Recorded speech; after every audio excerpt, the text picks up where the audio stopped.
Pamagat, ang aswang na nag-aanyong baboy sa aking kaarawan.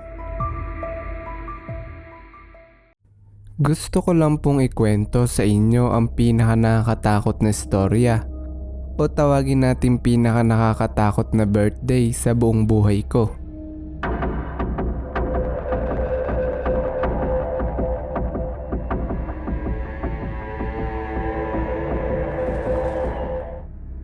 "28 years old na po ako ngayon at nangyari ito nung mag-18 birthday ako.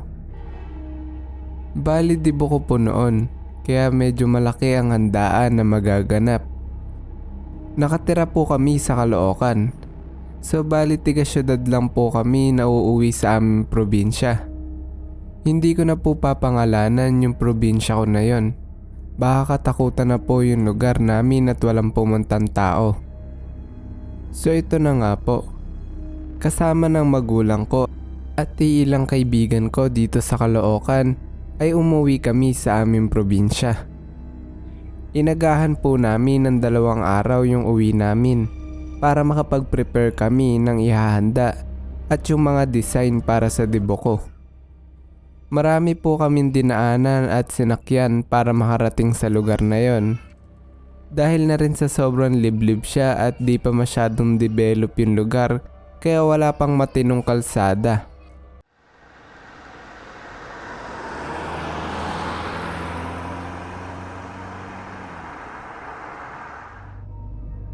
Ngunit pagdating naman namin dun ay napawi naman ang aming pagod dahil lang makita namin ng tahimik at napaka-fresh na hangin.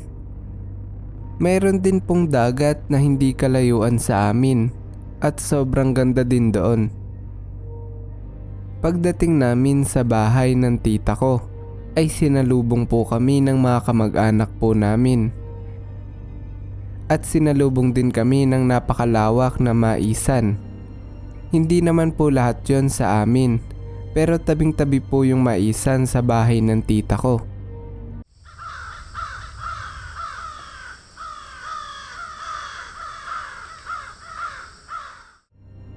Maaga pong natutulog yung mga tao sa probinsyang iyon, kaya naghanda na rin kami para matulog. Matutulog na po sana ako nang pumasok yung lolo ko sa aking kwarto. Tinanong ko siya kung bakit po. May ibibigay lang daw siya sa akin na 1 kwintas. Sinuot niya sa akin ng 1 kwintas na may maliit na bote. At sa bote po na yon ay meron itong lamang tubig. Tinanong ko si lolo kung para saan yung kwintas na ibinigay niya sa akin. Kinalibutan at natakot ako sa kanyang sinabi. May gumagala daw sa kanilang lugar na mababangis na nilalang na kung tawagin ay aswang. Ang aswang daw na yon ay marami ng kinuhang buhay, mapahayop o tao. Sa pananatili ko daw doon ay iwasan kong lumayo sa bahay kapag gabi na. At wag na wag ko daw huhubarin ang kwintas na yon dahil ang bote daw sa kwintas ay naglalaman ng tubig na nagtataboy hindi lang sa aswang kundi na rin sa iba't ibang elemento na maaaring manakit sa akin. Pagkatapos isuot sa akin ng kwintas ay umalis na si lolo.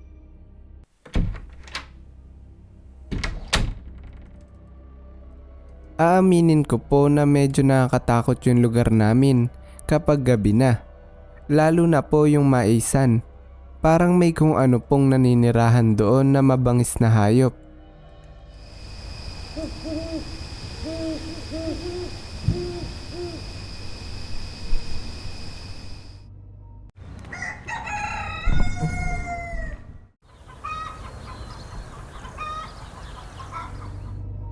Maaga po akong nagising dahil na rin excited po akong mag-design ng palamuti para sa debo ko.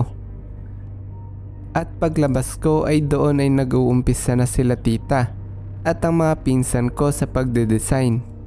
Yung gaganapan pala ng debo ko ay walking distance sa likod ng aming bahay sa bandang maisan. Bandang tanghali po kami natapos sa pagde-design Kaso may mga kulang pa kaya kailangan bilhin sa bayan. Sinabi ko po kay tita na maliligo lang ako at gusto kong sumama sa kanila sa bayan.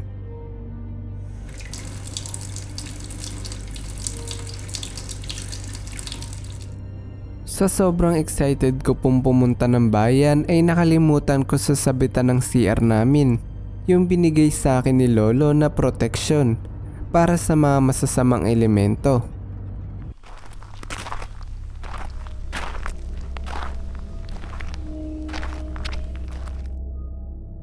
Gamit ang tricycle ay tumungo kami sa bayan kasama ang tita at pinsan ko. Pagdating namin sa bayan ay agad kaming namili ng aming kailangan upang hindi daw kami gabihin.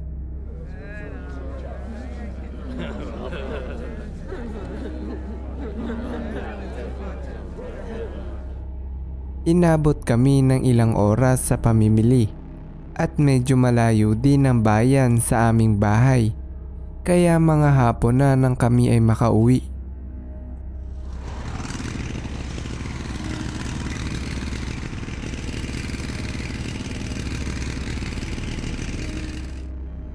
Pauwi na kami ng bahay nang madaanan namin si Papa at si Tito Obet. Huminto ang dalawa naming sasakyan.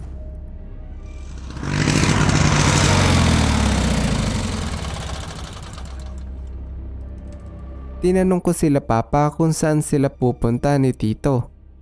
At sinabi naman ni Papa na bibili daw sila ng buhay na baboy na ililitsyon para bukas. Kinulit ko si Papa na isama ako sa kanila dahil gusto kong mapuntahan ang karamihan sa aming lugar. Noong una ay ayaw pa ako isama ni Papa dahil paggabi na daw at delikado.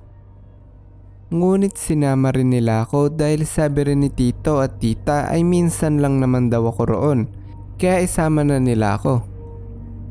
Bumaba ako sa tricycle namin at pumunta sa tricycle nila Papa at nagpatuloy sa bilihan ng baboy. 6 p.m. Nang makarating kami sa bilihan ng baboy ay wala naman po akong naramdaman na nakakatakot sa lugar na yon. Bagkos ay masaya ako dahil ang laki ng buhay na baboy na nabili namin.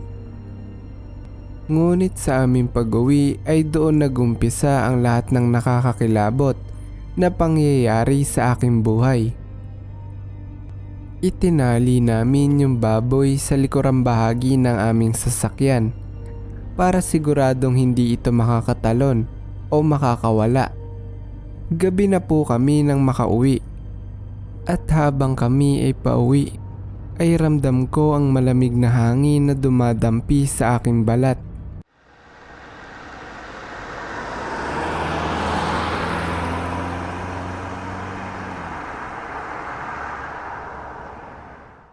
Habang ako ay nagre-relax ay biglang nagwala ang baboy na sakay namin.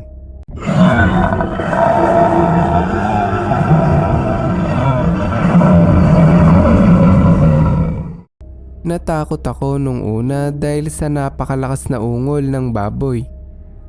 Hindi namin ito itinigil nung una sa kadahilan ng walang tao o bahayan sa lugar ng aming dinadaanan. Kaya naman nakakatakot huminto doon dahil na rin sa kwento ng aswang. Ngunit napilitan kaming huminto sa madilim na lugar na yon dahil nakatakas ang baboy na aming binili. Pagbaba ni Tito ay tiningnan niya ang likuran kung saan nakalagay ang baboy. At kinalibutan siya na putol-putol ang taling kanyang ginamit upang igapos ang baboy.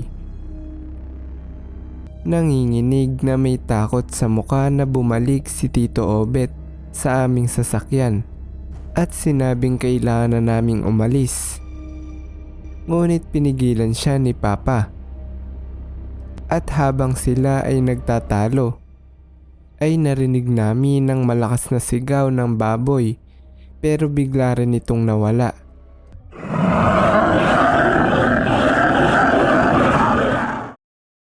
Pinaandar ni Tito Obet ang sasakyan at sinabing mukhang kailangan na natin umalis. Mas mahalaga ang buhay natin kaysa sa baboy na yon, takot na sabi ni Tito. Natawa si Papa at sinabing, ang mahal kaya ng baboy na yon, tsaka mawawalan tayo ng masarap na pulutan yan.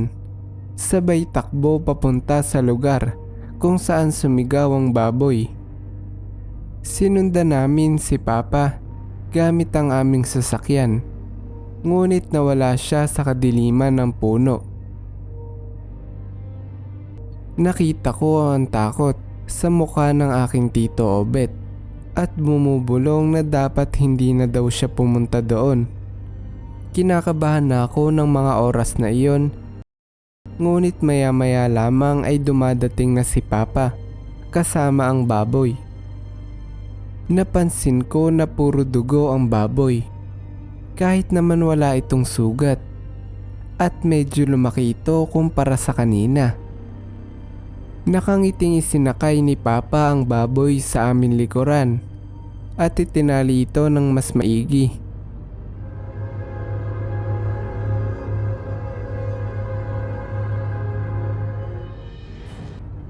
PM. Kami ay nasa bahay na.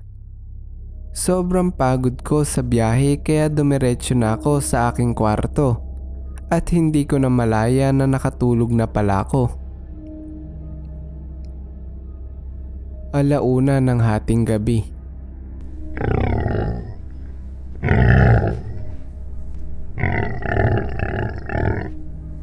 Naalimpungatan ako sa isang tunog na nagmumula sa labas ng aming bahay. Nakakatakot yung tunog niya, ngunit nang maisip ko na yun yung baboy na nabili namin ay nawala ang takot ko. Bumangon ako ng higaan nang maisip ko na hindi pa pala ako kumakain ng hapunan. Hindi ko naman nais manggambala ng kasama sa bahay, kaya hindi na ako nagsindi ng ilaw. At maliwanag naman din kasi sa labas dahil na rin sa sobrang bilog yung buwan at sobrang liwanag nito.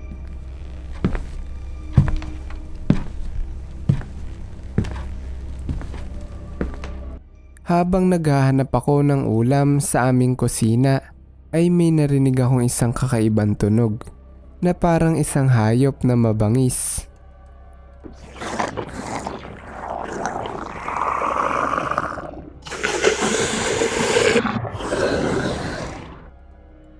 Sure na ako nito na hindi iyon isang baboy dahil mas nakakatakot ang tunog nito. Kasabay ng nakakatakot na tunog na aking narinig ay ang pag-alulong ng mga alagang aso namin sa labas.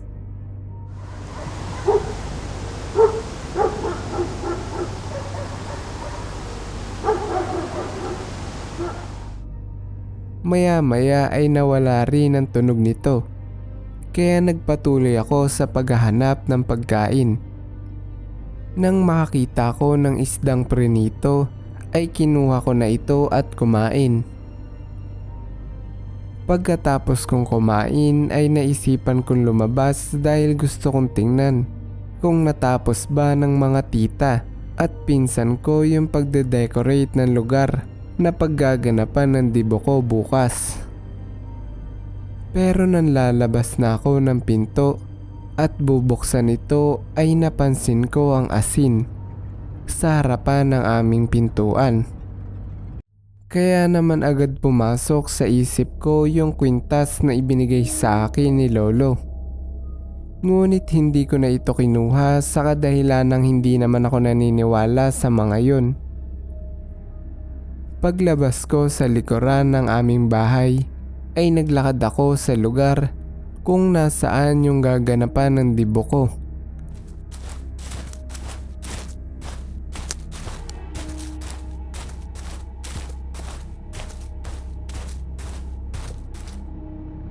Habang papalayo ako sa bahay ay may naaninag akong isang anino na nakatalong ko sa malayo at naririnig ko ito na may kinakain na laman.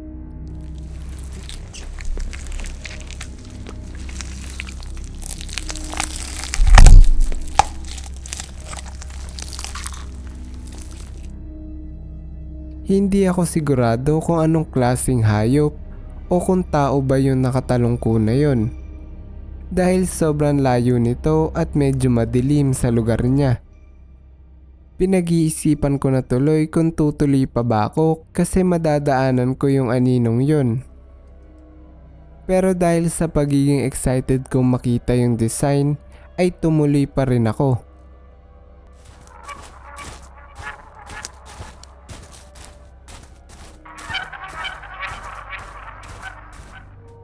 Ngunit nang malapit na ako sa anino ay nagulat at masuka-suka ako. Nakita ko ang wala ng buhay na katawan ng pinsan ko na nakahandusay sa tabi ng nilalang na iyon.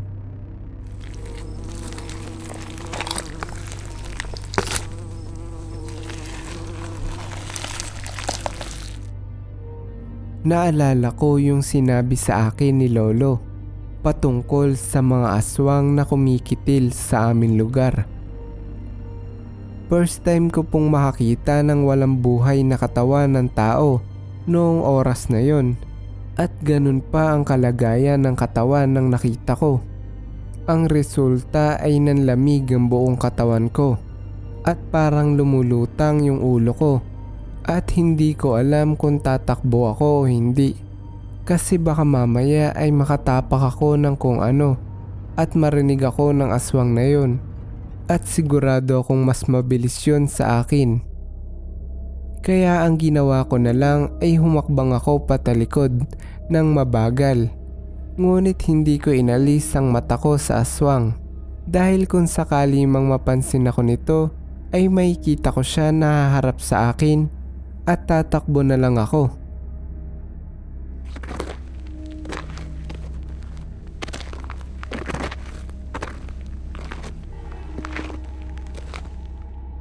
Mga 2 minuto na ata akong humahakbang palayo nang hindi ko na matiis tignan ang aswang na yun.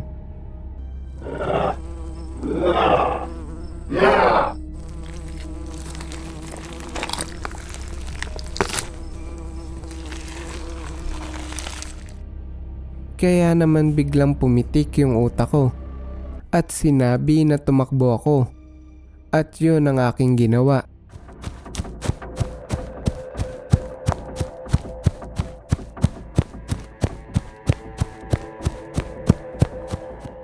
Tumakbo ko ng sobrang bilis.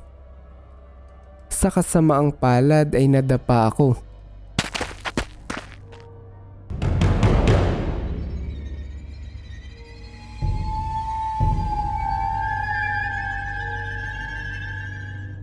Tumingin sa akin ng nilalang na yon at nakita ko na papalapit na yon sa akin.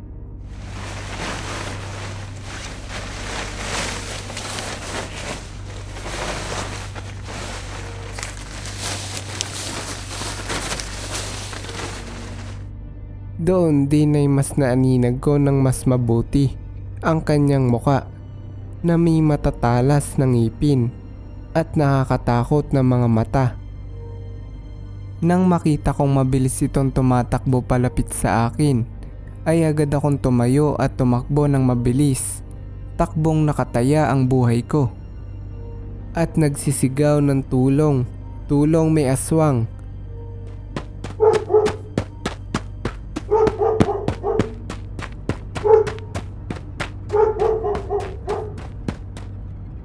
Buti na lamang ay malapit-lapit na ako sa likurang pintuan ng aming bahay.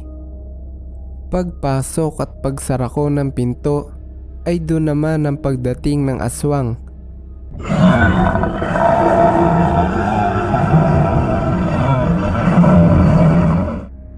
Ngunit dahil sa asin na nakapalibot sa pinto ng aming bahay ay hindi nagawang pumasok ng aswang na yon. Ngunit naririnig pa rin ang kanyang galit na tunog na nagmumula sa likod ng pinto.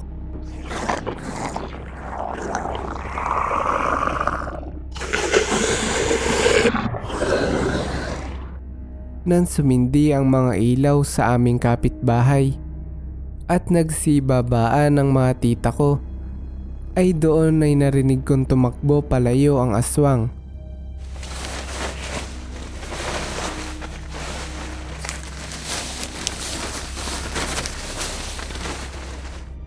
Umiiyak akong niyakap at sinabi sa tita ko ang lahat ng nangyari. Pinapasok ako ng magulang ko sa kanilang kwarto at doon ay umiyak lang ako magdamag at hindi na nakatulog dahil sa takot. Nakakalungkot isipin, ngunit mas minabuti ko nang hindi ituloy ang pagdiriwang ng aking kaarawan at pagtuunan na lang ng pansin ng burol ng aking pinsan. Bago po natin tapusin ang bidyong ito, ay gusto ko lang pong ipakilala sa inyo ang channel ko. Ang pangalan po ng ating channel ay Multo Moments. At kung nais mo rin maipalabas ang kwento mo sa channel na ito ay i-comment mo lang yan sa ibaba. Huwag lang po natin kakalimutan na iwasan po natin ang paggamit ng bad words at ng pag-spam ng comment. Isang comment lang po kada video ay okay na. Yun lang po, hanggang sa muli. Salamat.